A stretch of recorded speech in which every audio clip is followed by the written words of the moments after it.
I'm here to preview UFC 318, Poirier versus Holloway 3, which is actually Holloway versus Poirier 3, but not here at MMA Al Dente. No disrespect to Max. But I am going to preview the whole card, breakdown, prediction, bets for each fight. But beforehand, to start this video off, I wanted to talk about Dustin Poirier, eulogize him just for a minute or two, and then maybe pick him to win later. You never know. But yeah, Dustin Poirier, no matter what happens on Saturday night, win or lose, he's walking out a legend. He's walking out wealthy, and he's walking out in great shape, relatively. I doubt he's going to get knocked unconscious against Max Holloway. When the fuck has that happened? No, but not to spoil my prediction. I might be picking Max, but I don't think Dustin Poirier is going to suffer a concussion here, or at least get knocked unconscious. He's probably going to suffer like 10 concussions. But I do think he's going to be getting out a healthy 36-year-old with millions in the bank and millions more are coming. And he's also just got an awesome life with his wife and his hot sauce and his whole thing going on. And yeah, he's definitely got it going on. This is a great send-off for him. And he's getting it in his hometown or his home state or whatever. And I think it's going to be an awesome moment for Dustin Poirier. Because again, even if he loses, I don't expect him to get knocked unconscious. That's the only way that's not going to be a great night for Poirier. But again, I might be picking him to win. You never know. Check out my predictions. But yeah, Dustin Poirier, he's a legend. He's a UFC legend. He's got 41 fights so far. This will be his 42nd and final fight. And the majority of his career has been spent at the UFC level, fighting killers and just going at the highest speed possible. And Dustin Poirier, right away, let me pull up his fucking record here. He got into the UFC back in 2000 and fuck. What is it? 2011. Wow, UFC 125 Resolution on New Year's Day. That was an excellent fucking event. And he beat Josh Grisby on that event, and that was a huge victory for him. Dustin Poirier, he was 1-1 in the WEC here, losing to Danny Castillo and beating Zachary Middlewright. And then coming into the UFC, fighting Josh Grisby, he was looked at as food. Because Josh Grisby, I think at that point, was already booked to fight Jose Aldo. And then some shit happened or whatever. But I remember Grisby being the guy with all the hype there, and Poirier being looked at as a stepping stone or just a snack for him. And it was the exact opposite. Dustin Poirier dominated him. And ever since then, I mean, he had a few tough fights here, but he's pretty much, he's been cruising since he got to the UFC. He had a tough fight against this guy, Jason Young. His easiest fight on this first stretch was against Max Holloway. We got out of there with a triangle armbar. And then right after that, after 4 wins in the UFC, he became a main event fighter against a Korean Zombie, which is one of the best fights of all time. And by that, at this point, I mean like top 50. But at that point, it was top whatever. And it was an excellent fight, still is. And that was, even though he lost, his stock went up there big time. And then he suffered a few losses throughout the way. This one to Conor McGregor, of course, was pretty tough. And Cub definitely had his way with him. But Dustin Poirier was always a formidable fighter. Always a formidable guy that was on his way to being a championship level fighter. It always seemed that way to me. But again, Michael Johnson with another setback. And he never leveled up until the last few years. He was always a player, a main event fighter. But here, when he got into it with Gaethje, Eddie, and Max in consecutive fights and then fought Khabib, I feel like Dustin Poirier became another class of fighter. And I'm sure his financial situation improved drastically. And he became another type of millionaire there. And I think Dustin Poirier, since then, has been making millions. And that was 2018, 2019. And since then, the fights have only gotten bigger. These two with Conor McGregor, I'm sure, set him up for life. Other high-profile fights, Charles, Khabib, Gaethje. He's a bona fide headliner, one of the biggest stars in the UFC today, despite the losses. And he's one of the best fighters of his era. I don't know how it's all going to play out, but I know Dustin Poirier is minimum top 5 of his era, and he's definitely one of the best of all time. And I don't know, I haven't sorted it out. He could be fucking number 3 of his era. And if you asked me to define his era, I'd have no idea how to do so. I don't know the parameters. This is all just bullshit. But still, Dustin Poirier has had an incredible fucking career, and he's gained wealth exponentially, as a lot of great fighters do, as all fighters do. And in the end, he's walking away a fucking king or a boss. And he has paid the cost to be the boss. All right. But yeah, it's an awesome send off no matter what for Poirier, unless he gets knocked unconscious. And I hope he's taking it all in. And more important than all that shit, even all that Louisiana bullshit, this is his last MMA al dente. And I know that means a lot to him. Way more than that Louisiana bullshit. If he's aware of me at all, he's probably like, you're that asshole, pick Benoit Saint Denis to beat me, right? Yeah. Yeah. But still, I've been a big fan of his, even when I'm picking against him and betting against him. You can't not like Dustin Poirier. He's an incredible fighter. And again, I'm thrilled for his retirement fight here. I just hope he doesn't spoil it by having another career in combat sports here, especially in MMA. But this is a great send-off for a healthy fighter, one of the best of his era. And he's going out on top. Again, what I'm expecting to be a war, if not an all-time classic, against Max Holloway. So, yeah, great career, Dustin. Let's get into it. Okay, opening up the card, we have a fucking white screen, apparently. PFL. Fuck you. All right. Opening up the card, we have Nicole Calliari taking on Akali Giudice in a battle between two Italian chicks who really like their pasta al dente. I'm a fucking jerk off. And as a fucking jerk off, I am predicting Carly Giudice wins, and I've got her winning by decision. Having said that, I don't have a lot of confidence in that prediction at all, and certainly the odds are way off here, in my opinion. The values on Calliari at plus 260, I think these odds should be much tighter, with Carly definitely inside 2-1. And I think Calliari has the deeper resume, and I expect her to be better on the ground.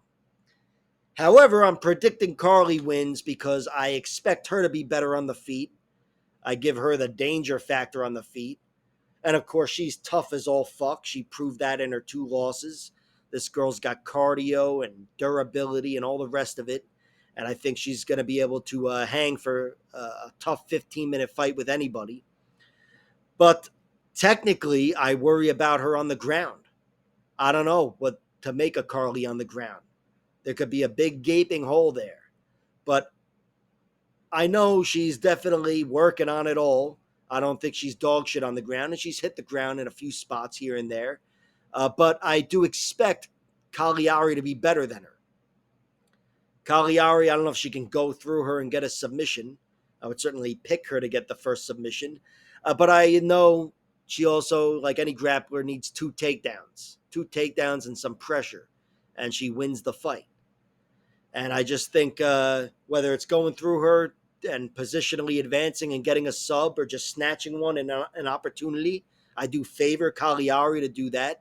And or if it's by decision, if it's her grinding on Carly Giudice, I do expect her to win the control battle. And of course, if Carly's on top in control on the ground, she can't let those long, thin arms hang too long because Calliari could snatch them up, as she's shown in the past. And, that's the thing. Calliari, she's the girl with the submission victories. She's got 3 of them. The other 5 of her 8 victories are by knockout or TKO. So she's never won a decision, even though you could argue she won her last one against Karascate. But the point I was originally trying to make is her 3 submissions come in her last 3 victories. And doesn't mean she's trending that one way, but it's a good look for her. I definitely think she's better on the ground. And this last win went over here against Karine Laframboise. That's a meaningful victory, much more than the other two. And that was a nice armbar from the guard on the Contender Series. She's definitely got more upside on the ground. And her losses, she's got three of them. They're to tough UFC level girls, just like Carly Giudice. Her two losses are to Gabrielle Fernandez and Ernesta Carrascate. Calliari's losses are to Ernesta Carrascate, Kay Hansen, and Siri Kondo, UFC level fighters. And she was finished. She's the girl who's been finished, and it was against Kay Hansen here, round 3, guillotine choke. But I still don't expect that from Carly Giudice. But what I do expect from her is her to be the better fighter at range and the better fighter altogether with danger on the feet. I think Nicole Calliari can feel free to throw some deceptive strikes when she's got you thinking about takedowns, and she can pressure you and land some tricky strikes, but I think she's only got a few tricks in her on the feet. Over the course of 15 minutes, certainly, or even 5 minutes or whatever, if they were fighting purely on the feet, I think Carly figures her out and gets the better of her with her range. And speaking of range, I think Carly Giudice moves very, very well, and that is the first level of takedown defense. She's going to be a tough girl to corner in the first place, and hopefully a tough girl to corral, as for my prediction. But my bet, I have not bet yet, but I can tell you I'm inclined to bet on Calliari. Like I said, I couldn't shave her path to victory down to one thing or another. I'd pick her to get the first sub, but I'd probably go with decision. And as for the point spread, that entails that she doesn't get finished by Carly. I'm picking Carly to win by decision, but almost all of her wins, pro and amateur, are by TKO or knockout. So a finish wouldn't totally surprise me.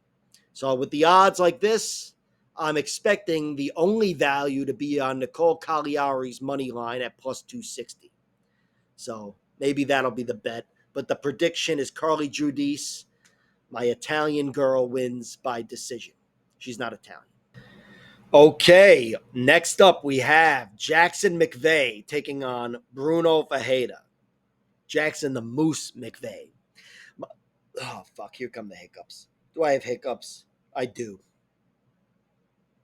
Fuck. Fuck. My prediction for this fight is Brunno Ferreira wins, and I've got him winning by knockout in round 1. And the basis for the prediction is I hope this fucking stops. The basis for the prediction is Brunno Ferreira is really fucking dangerous. He's dangerous everywhere. He's shown he can get finishes on the ground. And he's shown that at the UFC level. I hate the fucking hiccups. How are you putting up with this? You should just skip to the next fight. Brunno Ferreira is a fucking 6-1 favorite or whatever. And I don't think there's a lot of value on Jackson Mcvey, but there's none on Brunno. That's the fucking basis if you want to skip to the next fucking fight, where I'll probably still have the hiccups. But my prediction here is Brunno because he's the more proven fighter. Much deeper resume, over twice the experience as a pro, and pretty much the same amount of experience in the UFC, albeit with mixed results. But Jackson Mcvey, he's got no strike against him as a pro. His one loss as an amateur is forgivable. That guy, Wesley Schultz, is a good fighter. Almost, he's hovering around the UFC level as a pro. And that's his one loss. How the fuck am I going to keep doing this? What do you have to do to stop the hiccups? You hold your breath? Do you care if I hold my breath? Let me hold my breath. Just skip ahead 20 seconds.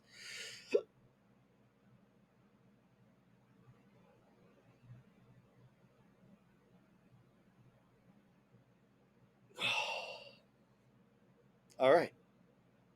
I think I'm past it. Yeah, that's a forgivable loss, and it's an amateur loss. I really think I beat that shit.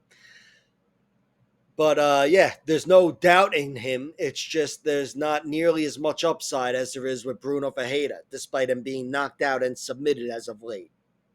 Nursultan Ruzaboyev knocked him out, and Abasupi and Magomedov got him out of there in round 3 with an arm triangle choke 2 fights ago.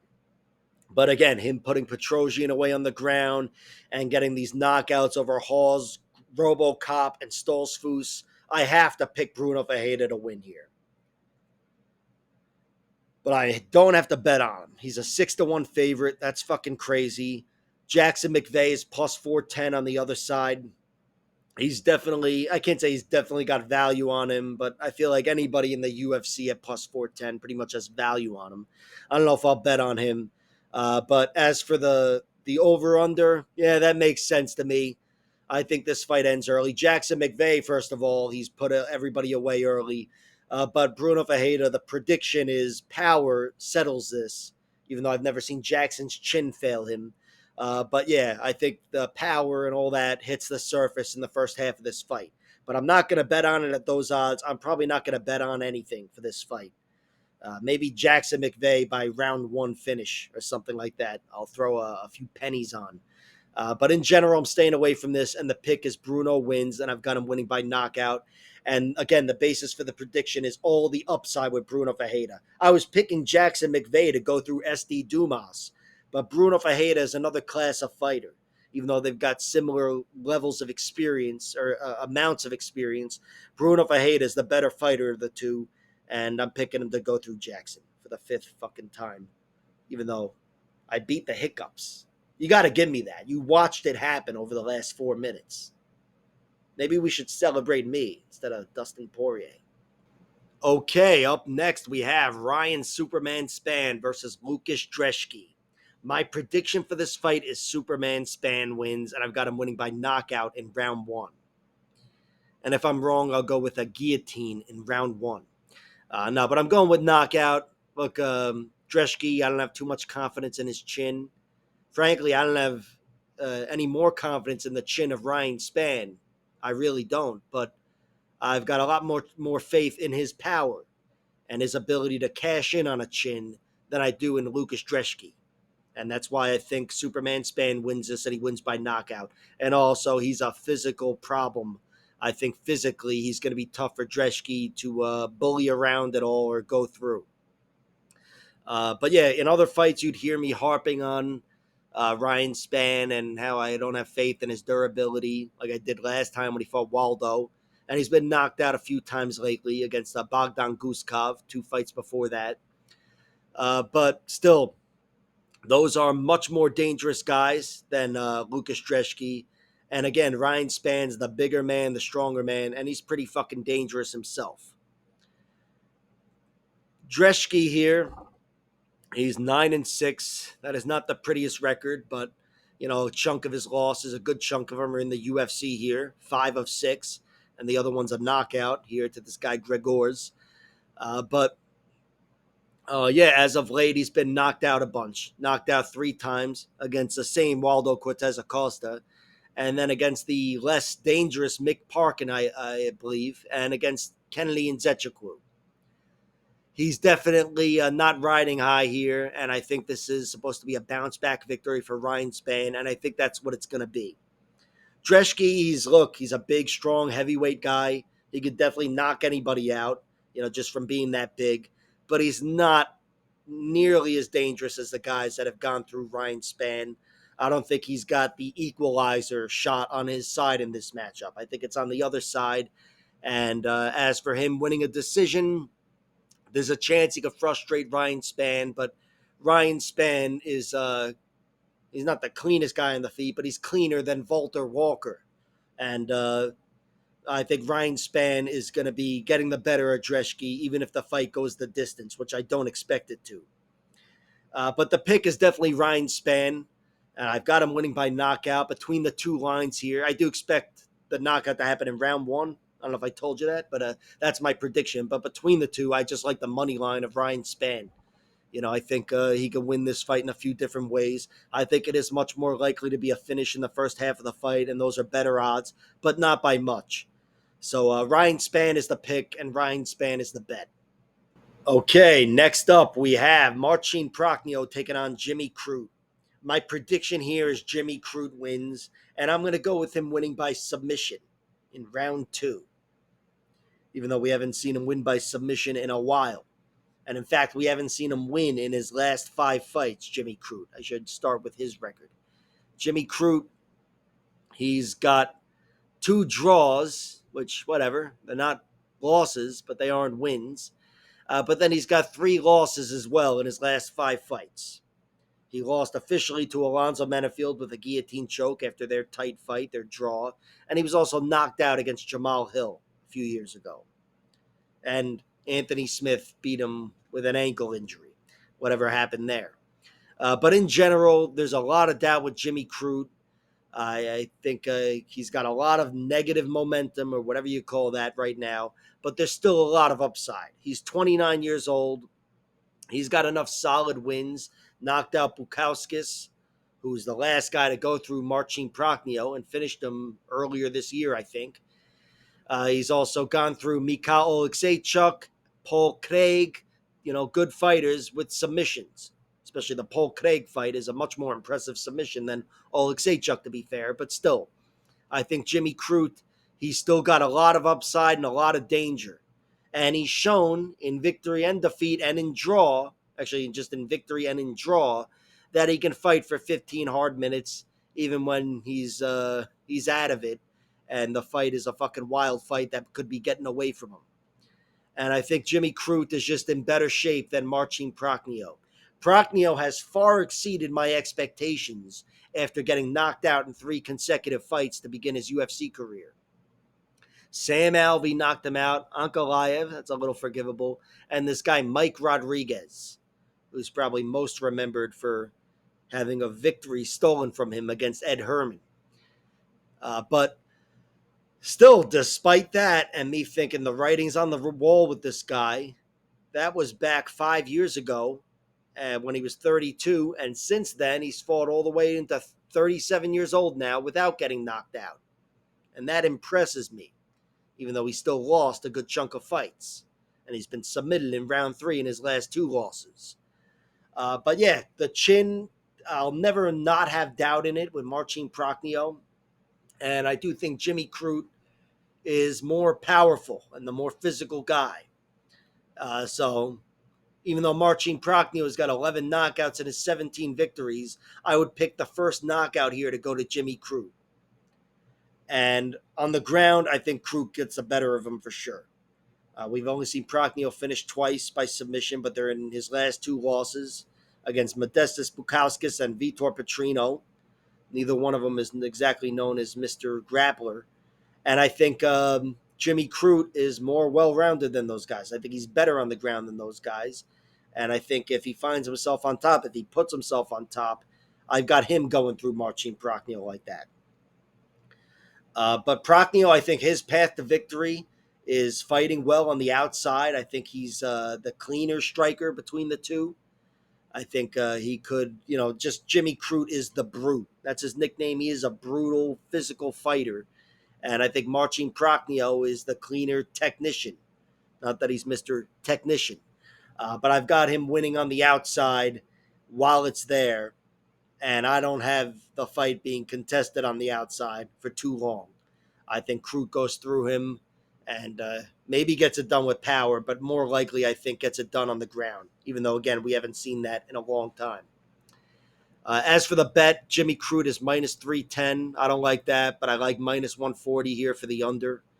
I think there's doubt with Jimmy Crute if I'm wrong about this. I have doubt in his chin, and he's been submitted as well. But Marcin Prachnio is much more likely to knock him out than submission. But my point is Crute's been finished in his losses, and the same goes for Prachnio. And I think this fight, if it goes the distance, it's going to be another wild fight that probably goes to a draw. May as well bet on that with a few pennies. But the pick definitely is Crute. I'll wait for the props to see if there's another way to go with it. If the submission odds are long, maybe I'll waste something on that. But in general, I like the under here. Covers the primary paths to victory, perhaps, of both sides. Even though Prachnio, I'd probably favor to win a decision. But still, the under is the bet, and I'll wait to see what the fuck else. Okay, next up we have Islam Dulatov taking on Adam Fugitt. My prediction for this fight is Islam Dulatov wins, and I'm going to go with him winning by knockout in round 1. I haven't bet on him winning by knockout in round 1 because part of me feels like he could snatch a sub in round 1, but I have bet on the under, which is set at minus 188 for under 1.5 rounds. At the time, it was the only over under available, and I bet on it. But now, under 2.5 rounds is minus 475, which, yeah, I'm a lot more confident in that. But still, that's not worth betting on. Islam Dulatov has proven to be a 1 round monster so far in his career, and I do think he's likely to get it done by round 1, and that's why I'm comfortable with that bet. I also, once the props were available, put a sprinkle on Dulatov winning by submission or knockout in under a round and a half, which probably isn't a great move, but it's not a great amount of money. But I think he's a round 1 monster, and there's definitely a strong chance that happens. He's only got 1 loss, and it's in his debut. He lost by triangle choke as an amateur as well, but whatever. As a pro, he's got 1 loss, and it's in his debut, which is forgivable no matter who it is that beat you. But the guy that beat him is pretty damn good. This guy, Yoni Pagojaj or whatever. And that guy is surging right now with an 11-3 record and a solid winning streak. So, yeah, not a bad look at all for Dulatov with his career. And as for his offense, his victories, all in round 1, aside from this one, which apparently is in round 2. And a lot of them take place early. All 4 of his submissions take place inside of a minute, which is something that has me scared from committing to his knockout line. But knockout is definitely the pick. He's got 7 of his 11 wins coming by knockout. Very dangerous guy. Those elbows he hit on the contender series against this guy Valentin were just incredible. Knocked him out with a nice 2 elbows, a combination of elbows, and knocked him dead. And yeah, the danger is on his side. If you were to tell me Fugitt won this fight, if you're looking to play his side of things, I would go with decision based on the loss, the 1 loss against the guy Pagojaj that beat Islam. Again, it was in his first fight, but still, that guy's a good fighter, and he grounded Islam throughout that whole fight, and Islam Dulatov did not wilt. He kept trying to kick him off of him, and he was trying to make shit work from the guard. He actually locked up a triangle choke that I thought had him dead to rights in round 2, I believe. But still, it wasn't a bad look, him losing that fight. And I would pick Fugitt to win by decision, just having seen that. But the pick is definitely Islam, and the bet is primarily the under a round and a half for Islam Dulatov. Okay, next up we have Abega Gautier taking on Robert Valentin. My prediction for this fight is Gautier wins, and I'm going to go with him winning by knockout in round 2. I guess round 1. Why not? Round 1. But regardless, I'm not looking to cover my prediction with any sort of bet. He is way too big of a favorite, Abega Gautier. Way too big of a favorite for me to trust him. And Robert Valentin, who I'm picking to lose by knockout, it's not like he's got a weak chin. He's been finished before, and his last time he was finished was by wrestling pretty much. Ryan Loder got him out of there on the ground. Before that, he's got 1 other TKO loss, and it's in round 3 against Ebo Aslan, who's another fucking tank like Gautier, and he's in the UFC, of course. So it's not a bad loss. But yeah, still, I think Robert Valentin, in general, he's pretty damn tough, and I think he's pretty damn dangerous as well. And my only bets for this fight are on Robert Valentin. Played his money line happily, and with a little less happiness, I played his submission line and even a sprinkle on submission in round 1. I just think he's more dynamic than he's given credit for. I know he's definitely going to lose the dynamicism, however you say that, against Abega Gautier. That's not a battle he's going to win, but he's quicker than he looks. And I'll always go back to that submission he nearly had over Ryan Loder, which came out of nowhere. Didn't pan out, but still, he's dangerous. And most of his wins come by submission, Valentin. He's got 10 victories. I believe 6 of them come by submission. 6. And that doesn't include his submission victory on the Ultimate Fighter over the Irish dude. And he's also got a knockout victory on the Ultimate Fighter over the Greek dude. I think. I don't know. Maybe he's not Greek. But either way, Robert Valentin, 10-5 isn't the prettiest record, but with those 2 wins, he's 12-5, and those are 2 valuable victories over guys that are hovering around the UFC level. So I think in general, Robert Valentin is in a position to surprise here. He's not exactly Mr. Cardio, which would certainly help his case against Gautier, who's only got 1 loss, and it's directly attributable to cardio. Glenn Williams beat him by split decision, and to be fair, really could have gone the other way as well. But the fact that it didn't means you point the finger at cardio. And I'm sure that's what he's done, but he's only had 1 chance to really show improvement there. And even though it was a great victory for him, and he did show improvement, winning in round 2 against this guy, Yura Naito, on the Contender Series, it's still the only time he's been dragged out of round 1 since that loss.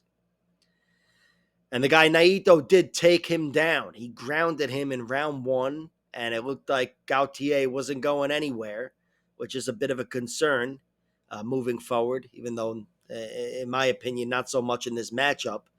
But still, he handled that round well. He ended up outlasting and TKOing Yura Naito in round 2. Not the greatest feather in your cap altogether for cardio, but still, when you have nothing else to look to, really good look on his record. And yeah, that's the thing. There's not a lot of doubt with Gautier. Like I said, even his loss, you can call a victory, and the upside is totally there with him. He's a physical monster. He's built like me. He's got my body. And believe me, I know you need to feed this body fucking oxygen. So he'll be gasping for air in round 3 with that body. But still, on the flip side, that body gives him that extra bit of oomph, power, strength, and danger. And I think it's going to be too much for Valentin. He's 23 years old. He's got every athletic and physical advantage. He's the bigger guy, the stronger guy, the more powerful guy. And he's looked very sharp. Aside from that round 1 against Naito, he's looked very sharp. He's got snappy kicks and snappy knees as well. I really like the way he looked against Jose Medina, who, even though Jose Medina is not the greatest fighter in the UFC, I thought Medina was tough as all fuck, and he'd be able to drag Gautier into deep waters. But when you're that dangerous, you're that dangerous. So yeah, the prediction is Gautier wins. I've got him winning by knockout in round 1 or whatever I said. Either way, I haven't bet on it. May as well show you those odds. Plus 140 for him to win in round 1 by knockout. Plus 300 for round 2. Those are too specific and shaved down and too low of a price for me to bet on him. So this is one where I'm sitting things out, aside from reaching for props and bets on Robert Valentin. Like I said, I played his money line and his submission props. Next up, we have Francisco Prado versus Nikolai Veretennikov. My prediction for this fight is Veretennikov wins, and I'm going to go with him winning by decision. And the basis for the prediction is, even though I think it's going to be a close fight, I think Veretennikov is going to outlast Prado. I expect him to win round 3, and that's really the basis for my prediction, is that I can give him an edge in round 3. And that's just, something I have a hunch about, I guess. Prado's never won a decision. He's got 12 victories, 6 knockouts, 6 submissions, and his 3 losses are all by decision. He's 0-3 in decision fights, and no doubt about it, he lost all 3 of these. I'd say the closest fight was probably Daniel Zellhuber. And in all 3 of these fights, they were distinct losses because he lost round 3. And even though he's won in the past in round 3, this victory here over this guy, Mauricio Pade, but he's at the UFC level, he's not reliable down the stretch. There's still time to make it right. He's only 23 years old, but I'm picking against him here, and I'm picking the 35-year-old, or whatever Veretennikov is. He's 35. Veretennikov, he was finished in his last fight against Austin Vanderford, which is not a great look, but Austin Vanderford's a big, strong wrestler compared to Francisco Prado, who I'd expect to get the first takedown between the two. I guess, but I'm not expecting anybody to get the takedown, to be honest. But I definitely don't think he could go through him in the way Vanderford did. But Veretennikov, that's the only time he's been finished in a long time, since 2014, over a decade ago. And it's not like his chin failed him. So I think he's in good shape for a 35-year-old. He had that other loss on the Contender Series to Michael Morales, again, who could be fighting for the title in the next few months, next year. He's a surging contender. And Veretennikov, he was definitely a half step behind in that fight, but still, good look for him not getting finished. And he lost a split decision to Danny Barlow. Another one where I thought it was really close, but I gave a slight edge to Barlow. But even in that fight, Veretennikov outlasted him and took round 3. And I just favor him to win. I think he's going to be a tough guy to get out of there. I think on the feet, Prado may be a little faster, being the younger 23-year-old, but Veretennikov's got a few inches of height and reach. 2 to 3 inches of height and apparently 5 inches of reach. So that should help him out on the feet. And I do expect this fight to be contested on the feet. And I expect Prado to be doing well early. Not that he's going to win round 1, but the point is I expect him to fade more quickly than Veretennikov does. And I've got Veretennikov winning a decision. Not putting my heart into it, but I am betting on it at plus 250. 250 Veretennikov by decision. And I also like the over. Minus 175. I've parlayed that. I do think if either guy wins, this one's going the distance. Even though Prado's never won a decision, I think he's not going to be going through Veretennikov on the ground. Veretennikov's going to make that very difficult for him, even though he's been submitted 10 years ago. And on the feet, again, I trust the chin of Veretennikov. Next up, we have Marvin Vettori taking on Brendan Allen. My prediction for this fight is Vettori wins, and I've got him winning by decision. And the basis for the prediction is, first of all, he's tough as all fuck, Marvin Vettori. Never been finished, and I don't expect him to be finished here, even if Brendan Allen was the win. I mean, obviously, I'm picking Vettori to win, so I don't expect him to be finished. But I think Brendan Allen is incredibly dangerous in a way that a lot of fighters aren't, but I still think Marvin Vettori should be able to survive him. And the other basis for the prediction is I think Marvin Vettori will be able to out-wrestle Brendan Allen. Maybe not even wrestle is the right word, but out-scramble him, out-top position him. We've seen Brendan Allen lose that kind of fight. And Marvin Vettori, I think if this was a grappling heavy fight, I would envision him taking over and grounding Brendan Allen in rounds 2 and 3, whether that's with takedowns or, again, reversals or whatever. On the feet, I favor Brendan Allen. I think he's just the bigger, longer. He's the kicker. But Marvin Vettori, again, is tough as all fuck, and he's definitely in that fight. He's in the technical point fighting battle, and he also, in my opinion, gets the first knockout. Marvin Vettori isn't exactly Mr. Knockout. He's not Mr. Finisher at all. But I still think Marvin Vettori would get the finish there. And look, on the ground, Brendan Allen might be at least twice as dangerous as Vettori, but I still feel like I'd pick Vettori to get the finish there as well. And it would be a round 2 or 3 finish.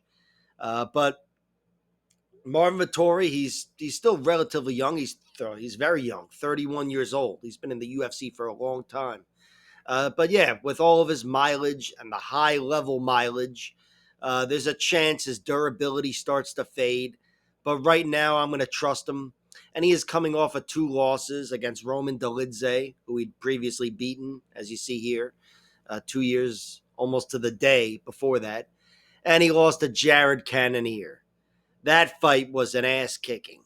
Marvin Vettori took it for 5 rounds, looked tough as fuck in that fight. And yeah, I don't think that only reassures me that he's not going to get finished against Brendan Allen or really anybody else. I mean, I picked Vettori to stand up to Alex Pereira.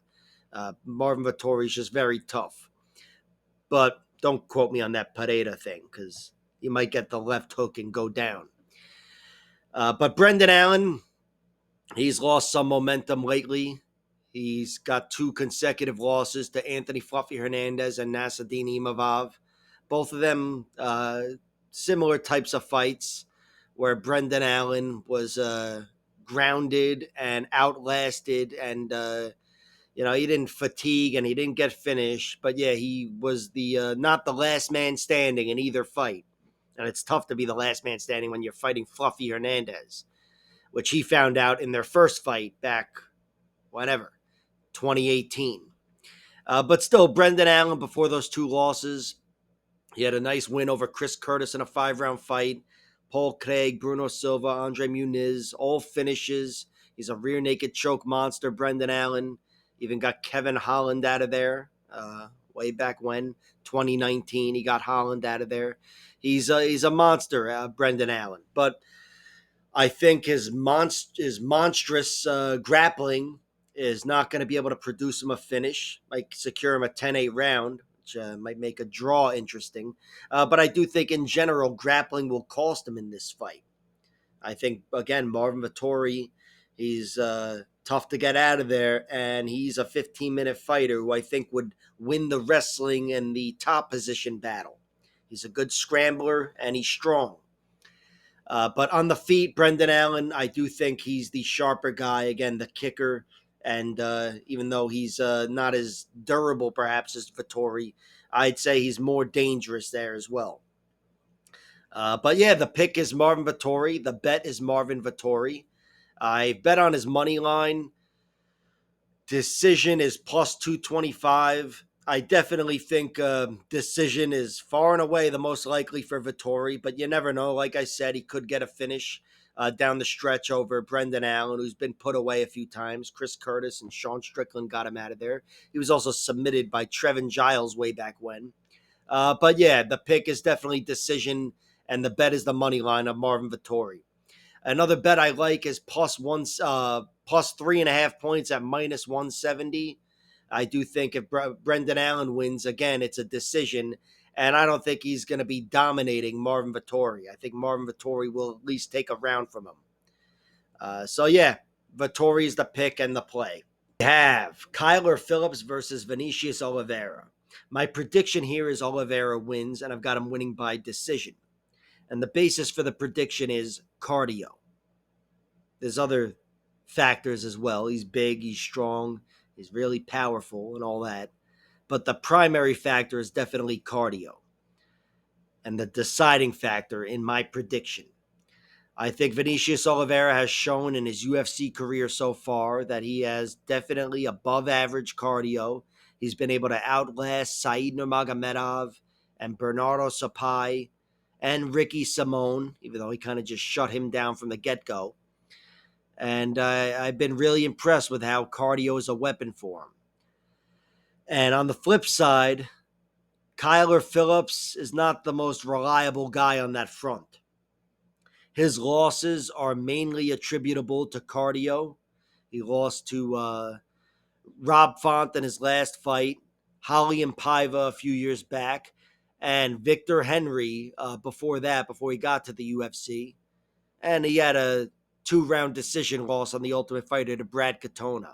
All excellent fighters, obviously UFC fighters, but still, cardio is the main trait here in his losses. And it's actually also failed him in some of his wins as well, where he's given up round 3 to Raoni Barcelos and Song Yadong. And I have doubt in the cardio of Kyler Phillips. And even though Vinicius Oliveira has been knocked out 3 times, as opposed to Kyler Phillips, who's lost all 3 of his fights as a pro by decision, I don't think Kyler Phillips is going to go through the chin of Oliveira.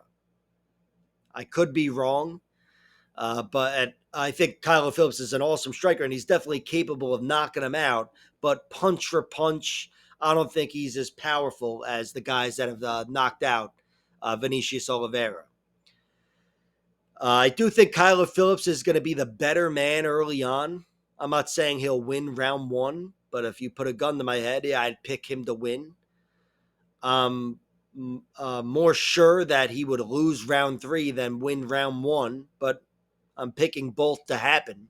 I think Kyler Phillips is going to be a problem for Oliveira. on the feet on an athletic level early on. I think he's going to be moving well and striking faster. But again, over the course of 15 minutes, everybody slows down aside from Vinicius Oliveira. And I think his power will come into play a little more in this fight. And I think he's going to plug himself into that Rob Font fight. And I've got him winning a decision, losing round 1, winning rounds 2 and 3. But as for the bet, the money line is minus 150. The decision prop is plus 150. I've only played the Vinicius Oliveira money line, and I think I played it before the prop was even available. But I do like it. I think between the two, even though they're separated by a good chunk, it's still Vinicius is that dangerous. Where you're probably better off just playing the money line. But on the flip side, let me say he would need to not get a finish for Kyler Phillips's plus points, his point spread to hit. And that's something I've played since the props have dropped. I do think Kyler Phillips, again, is going to be in this fight, certainly in round 1. And even though I just extolled the danger of Vinicius Oliveira, I still think Kyler Phillips, his losses are to rock solid UFC guys, and he hasn't been put away. So I'm picking him to survive and to at least win a round. And I like him winning or him losing or whatever by plus points. You can win or lose as long as you don't get dominated. But yeah, the prediction is Vinicius Oliveira wins. I've picked against him 3 times, and I'm fucking done. This guy's a problem, and I co-sign all that shit. What?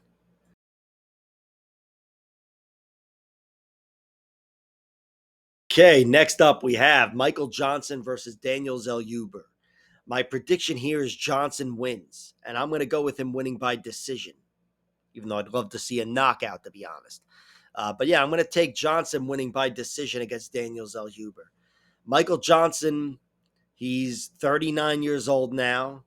He's given up height and reach and youth, age to Daniel Zellhuber. Plus, he's got a lot of literal strikes against him throughout the years. He's got 19 losses, 3 of which were knockouts. The last of which came against Carlos Diego Fajeda, who cracked him good with a big overhand right in 2023. And then before that, it was the Josh Emmett and Justin Gaethje 6-7 years ago or whatever. So yeah, the losses, they're few and far between the knockouts, but at 39 years old, I can't not address it. It is a concern. But also, Michael Johnson is submittable. He's been submitted 9 times. The last 2 came against Thiago Moises and Darren Elkins, and they're both years ago, 5 years ago, whatever, 6 years ago. But they are both collapses. He was doing well in round 1 and then collapsed in round 2, and it was the exact opposite type of fight, even though Moises just laced up a leg and tapped him pretty quickly. But still, the point is, I think Michael Johnson, I'm sure he's patched up that hole as best he could moving forward here, and it's been a few years since he's been tapped, but I still think he's tappable, and I think Daniel Zellhuber is underrated there. And Daniel Zellhuber, the way he laced up that choke against Christos Iagos, who, despite being a little submittable himself, he's a better grappler than Michael Johnson. But yeah, I got to think Daniel Zellhuber could tap him out as well as knock him out. He's got physical traits on the feet, and he is the younger man by like 15 fucking years or whatever. But still, I'm picking Michael Johnson here because I think he's always got the chance of a knockout. If you don't believe me, ask the guy in the main event, Dustin Poirier. But yeah, Johnson's always got the chance of a knockout. He's got really sharp hands, really sharp. And he's definitely in the points battle, unless, he's taken down and controlled.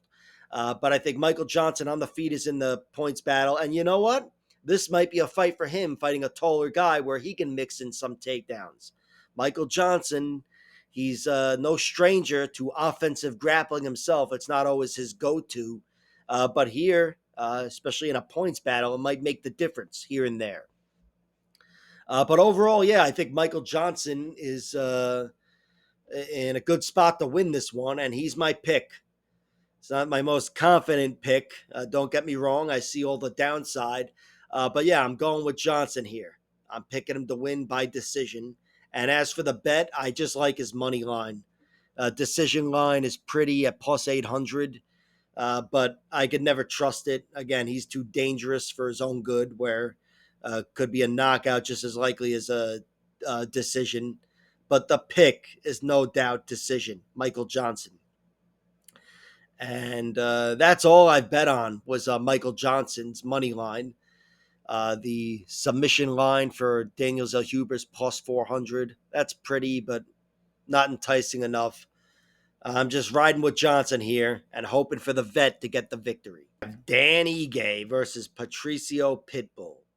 My prediction for this fight is Ige wins, and I've got him winning by decision. Having said that, I'm not going to be betting on this one probably at all.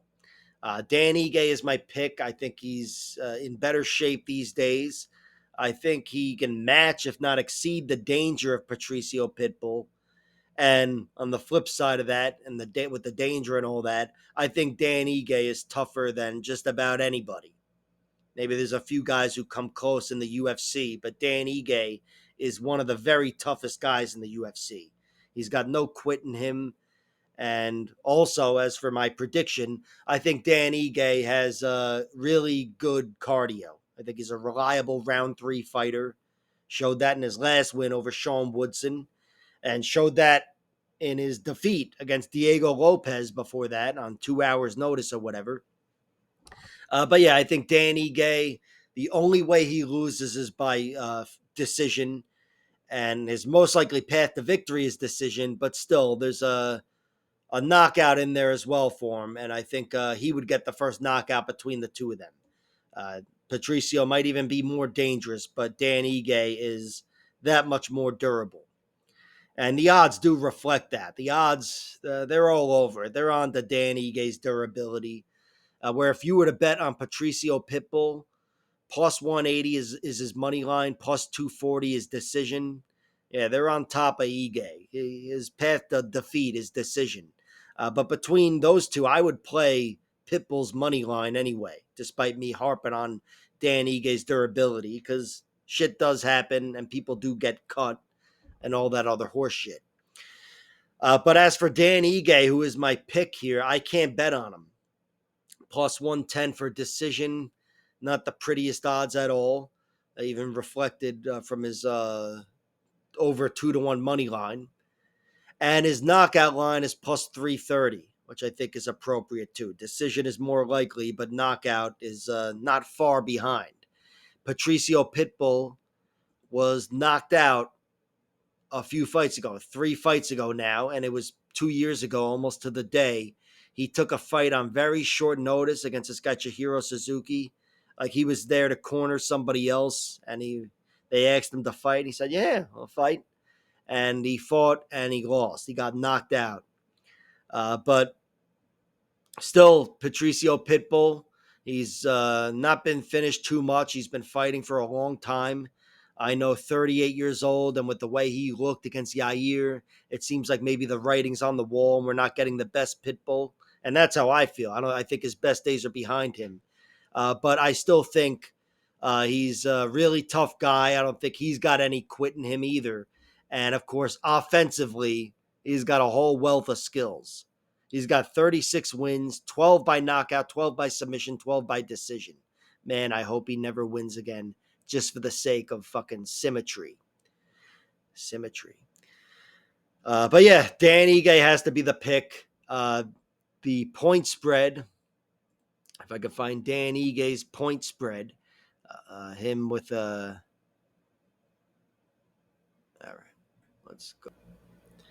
Next up, we have Kevin Holland versus D-Rod, Daniel Rodriguez.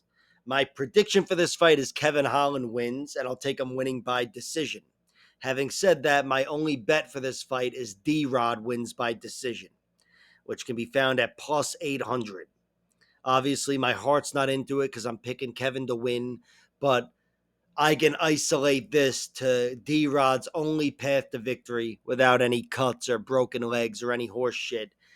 He is not going to knock out Kevin Holland. And those odds are even almost. Plus 900 for the knockout, plus 800 for decision. That's way off. Kevin Holland has a rock solid chin. He's never been knocked out before. He was knocked halfway out with a headbutt against Kyle Dawkins. But he's tough as all fuck. And the only guys to ever submit him are monsters. Absolute monsters. I think the only path to victory for most fighters against Kevin Holland is decision. And here, that's my only play. D-Rod by decision. For Kevin Holland, I'd be playing him if I could isolate his path to victory to one thing. But I couldn't. I'm picking it to be decision. But as you see here, it's just as likely on paper to end by submission for Kevin Holland. And it's even more likely for him to win by knockout. I think he could win any which way. D-Rod's been knocked out once. He was caught with a head kick against Ian Gary a few years ago, and he's been submitted once. And that was a round 3 submission against Neil Magny. Neil, in one of his last great performances, turning it up in round 3 there in an even fight. But yeah, Kevin Holland, he's got danger on his side. At 170, he's not going to be overwhelmed with physicality. Kevin Holland's got really good jiu-jitsu that, again, when he's not overwhelmed by monster grapplers at 185, his jiu-jitsu can shine. And he showed that when he laced up a choke on Vicente Luque a few weeks ago, or whenever that was. Really was not long ago at all. And D-Rod, yeah, like I said, he was submitted the once against Neil Magny, so it could definitely happen again.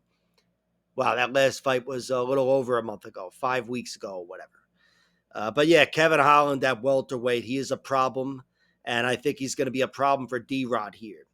I wouldn't be surprised if he won any which way. Why the fuck did I click out of that?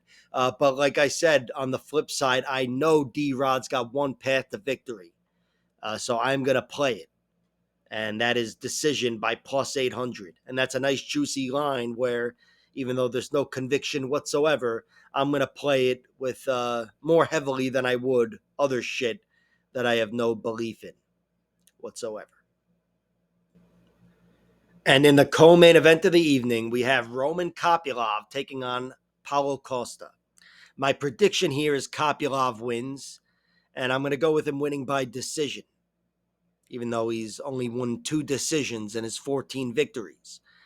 But I'm picking him to win by decision, and I guess the basis for the prediction is Paulo Costa's really fucking tough. He's only ever been finished once, and it was against Israel Adesanya in their title fight. And then afterwards, he got sodomized. But still, Paulo Costa, all of his losses are to champions and challengers, the best of the best in the UFC. And I think he's going to be tough to get out of there, even if he's fighting Roman Kopylov, who's got a career full of finishes and finishes down the stretch, with which I love. A lot of them featuring kicks to the head and the body. And yeah, he's got a lot of body blow knockouts in general. So yeah, I think Roman Kopylov is an excellent striker, just the best kind. He builds and he makes you pay down the stretch. And there might be something to look to there, as for us throwing sprinkles on Kopylov via late finish. But my pick is definitely decision. I think Paulo Costa won't be as fast as Roman Kopylov. I think he's not going to be able to force the fight out of kicking range so easily and make his muscles a part of the fight. But yeah, I think Kopylov stops this from being such a physical fight, and I think he largely gets the better of Costa on the feet. But Paulo Costa, I can't count him out because I made the mistake of watching his Robert Whittaker fight recently, which a really tight fight. He lost a unanimous decision, but that was a good one. And he showed his danger there as well in spurts. But yeah, he hasn't finished anybody since Uriah Hall in 2018. Holy shit, it's over 7 years ago. And he hasn't won a fight since, aside from the Luke Rockhold fight, which Rockhold was kind of half in, half out at that point even. But before that, his main victory, his last victory of major significance, was over Yoel Romero. Not that Luke Rockhold isn't a significant victory, but, Yoel was much closer to being a top fighter then, whereas Luke Rockhold kind of came back, and it was more of a rebound fight for him. But yeah, Paulo Costa started off with a lot of momentum, an incredible amount of hype, and it all came crashing down when he fought Izzy. But since then, he hasn't earned my trust. He hasn't regained my trust. He's barely fought. He did get 2 fights in 2024, which is fucking astounding when you look at it. But here we are over a year later, and over a year later in his life and in his prime, as he's now 34 and a half, and Paulo Costa hasn't done much to change the course of his career, to rectify things. And of course, his last performance, despite being a split decision over Sean Strickland, how, I have no idea. But yeah, that wasn't a great performance. Sean Strickland kept him in check throughout that whole fight, and Paulo Costa I don't want to say he no-showed it, but he could have showed up with a little more enthusiasm, let's say. But yeah, the pick has to be Kopylov. He's got too much momentum, and I do think he's got technical advantages on the feet, keeping strong Paulo Costa away from him. As for the bet, I bet on his money line because, like I said, he's got a ton of late finishes. Roman Kopylov, just enough to scare me out of betting on decision. Again, he's only got 2 decision victories. But as you can see here, it's plus 300 for the knockout, and it's plus 100 for the decision. So decision is favored, despite him not having too many decision victories, because everybody sees Paulo Costa as a really tough out for anybody, and a guy that's not going to quit and is going to make it difficult for you to get him out of there. But yeah, I haven't bet on any of the late finish props for Roman Kopylov, but they have them here at plus 900 and plus 1600 for rounds 2 and 3. And those are TKO. You can get 1,000,000 to 1 odds if you play him winning by submission. But I do think that's just sometimes you have to trust the record. And Roman Kopylov, even though I'm not trusting his record because I'm picking him to win by decision, he's got a record full of late finishes. And it wouldn't surprise me if he beat some of the fight out of Paulo Costa and then put him away late. But yeah, as for the bets, like I said, I've got Roman Kopylov. I just played his money line, and maybe I'll waste some props. But that's it. Kopylov by decision is the pick. And in the main event of the evening, we have Dustin Poirier versus Max Holloway for the UFC Hardcore Championship. My prediction for this fight is Dustin Poirier wins. That's right. I'm going with Dustin, and I'm taking him to win by decision. And the basis for the prediction is I think it's going to be a close fight like the last one. And despite Max being a bigger man now, and that's according to Dustin himself, who had a chance to size him up earlier this week, and despite the epic knockout of Justin Gaethje, where he killed him with 1 shot, I still think Dustin's got the power advantage. And I think that's going to carry him to a victory like it did in their last fight 6 years ago or whatever. And I make that face when I say 6 years ago to acknowledge that it's been a while and these guys are different men. But I still think they are still largely boxers. They both know how to grapple. They're both really good grapplers, and Dustin's probably better, but they're both well-rounded guys, and they even know how to throw kicks, believe it or not. But I still think we're going to get a boxing match between these two. And I do think Max will still have a speed advantage, even if the extra size has cost him in that department. And I think Max will have the activity advantage, the volume, and all the rest of it. But I still think Dustin Poirier has the better chance of turning the fight in his favor with big moments. I think he's got the better chance of getting the knockout as well, even though Max has historically been incredibly durable. But he is coming off a knockout loss to Poirier, and Dustin is still Dustin. And physically, there's no telling what it's going to look like. Max is a bigger man now, but I still favor Dustin. And yeah, I'm aware he fought at featherweight back in 1992 or whatever. I've been following his whole career. But yeah, I got to go with Poirier here. And one thing I didn't mention that is not so much a factor for me in a lot of my decision making here at MMA Al Dente, but here I've got to trust that the crowd will be a factor. If they're going the distance like I expect them to, then I feel like that's going to help Dustin Poirier. I mean, the judges aren't blind. Actually, they are, but it's not like Max Holloway can't win a decision here. But I think the reception Dustin Poirier is going to get coming into the building and throughout the whole night, but certainly during his entrance and the introductions, and with every strike he throws, the crowd is going to be fiercely behind him. And I think that could prove to make a difference. The last fight was pretty close, and it was very fucking fun as well. And I believe it was right before another epic 5-rounder, Israel Adesanya versus Kelvin Gastelum. I think those two fights were back to back. But yeah, I think this one will be like that fight. 5 rounds, both guys having their moments, neither guy getting a shutout. But I've got to favor Dustin Poirier here. I give him the X factors with the knockout. I give him the first knockout just with his danger, even though Poirier has been knocked out a few times. Justin Gaethje with the head kick, Conor McGregor with the punch behind the ear, and Michael Johnson, who's fighting 6 fights down on the card or whatever. But Max, despite, again, the recent knockout of Gaethje and the extra size, I don't think he's going to turn into a power puncher, Max Holloway. He's a guy who relies on his speed. And on the ground, as far as X factors go, look, both guys going to lace up a nice choke. It's been a while for Max, certainly. I think Cub Swanson or something was his last submission. But yeah, it's in him. And if the opportunity presents itself, it's possible. But even there, I got to favor Dustin Poirier to get the first submission. And the basis for that is that he's already submitted Max with a triangle armbar back in 1998. That was Max's first fight in the UFC. But yeah, there's definitely questions here, questions surrounding the mindset of both guys. Poirier, of course, could have a different mindset with having one foot out the door. He's retiring.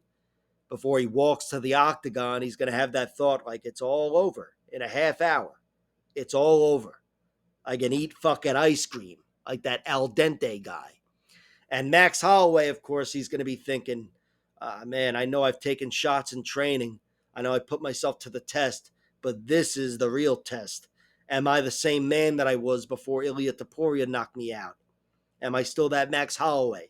He still has every trait in the book, but durability is something that's out of his control.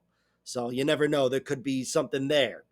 But like I said, altogether, all things considered, Dustin Poirier is my pick. And a good portion of that pick is the crowd playing a difference there, making a difference. And as for the bet, Dustin Poirier, he's an underdog. I haven't bet on him yet, but I'm going to have to bet on him. Certainly when all is said and done, it's the only fight left. Dustin Poirier, and his decision line is plus 350. That I like. I know I just talked about the knockout possibilities and the submission and all these little wrinkles here, but decision is far and away his most likely path to victory, as it is with anybody going against Max Holloway. Again, the X factors could hit the surface and blah, blah, blah, blah, blah. But Poirier by decision is the pick. Regardless, even if I'm wrong, I hope it's an excellent fight. I love both these guys. They're 2 of my favorite fighters. I'm sure they're 2 of your favorite fighters. And I really just hope it's an awesome fight, win or lose for Poirier, where he doesn't get knocked out.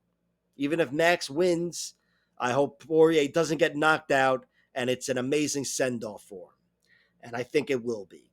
Because again, my pick is Dustin Poirier. Like, share, subscribe, all that horse shit, and check out my other videos.